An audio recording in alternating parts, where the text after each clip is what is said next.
I think there's increased recognition now about the importance of quality and accountability, which includes sphere, of course, including protection principles. I think Q&A is becoming increasingly important now to communities, to NGOs, and to governments as well.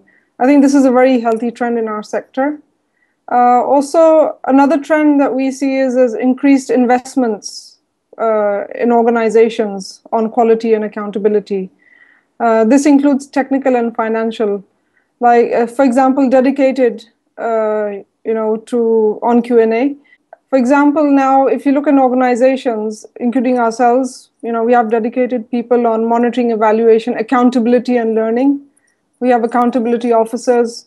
So I think this trend suggests that there's commitment and growth and expansion in our sector. And I think another new trend is the harmonization of quality and accountability, looking at the commonalities rather than the differences. Some of the main challenges, I feel there's still competition and lack of coordination amongst the humanitarian sector, both during emergencies and non-emergencies. So in that context, there is opportunity to work together, especially on accountability initiatives. And I think Q&A can also act as a binding factor in bringing, all stakeholders together. So there's an opportunity in there. Another challenge is safety and security. That results in limited access to affected populations. It also results in certain protection issues that we can't address. Another challenge that we see is, some agencies pursue quality and accountability for visibility purposes, rather than to improve the quality of services towards affected populations. We also notice, like in many parts of Asia, where the process of change within the NGO sector is also very slow, because working on sphere or quality and accountability, taking it in more broader terms, requires change within organizations as well. Only then can that be reflected in practice. So we feel, that's a challenge, that it's quite slow. I think financial resources sometimes are a challenge, especially for promoting Q&A. There's donor fatigue as well. However, I think in terms of the opportunity, we feel that the funding base has expanded also. There's community funds, there's government funds available, foundations, and the private sector are also getting interested. So there's an opportunity to explore these. I think another challenge we find is that the root causes to poverty and other human rights violations are based in some of the governance models or structures in the various countries that we work in. And, majority of organizations and NGOs, they shy away from addressing these, especially the root causes, and continue to focus more on service delivery.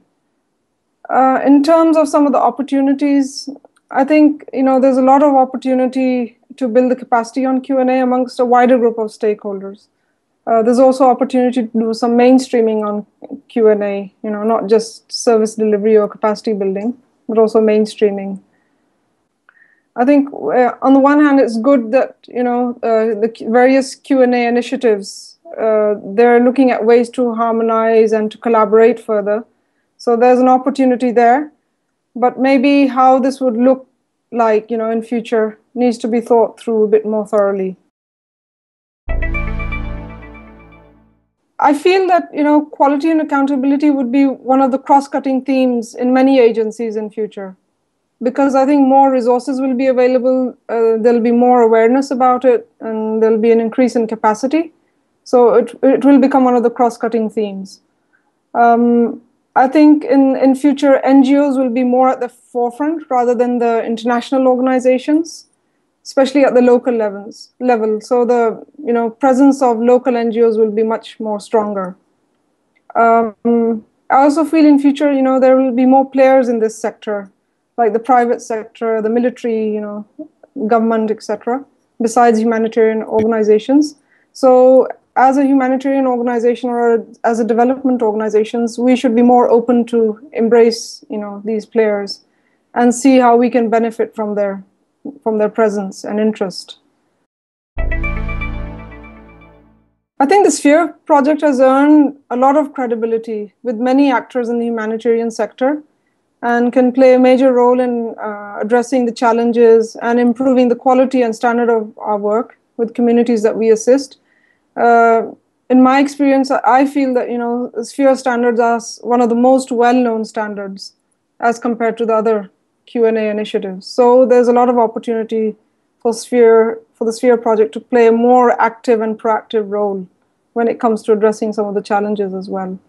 I think the Sphere project should continue to promote quality and accountability, update tools, and rise with some of the emerging trends and issues.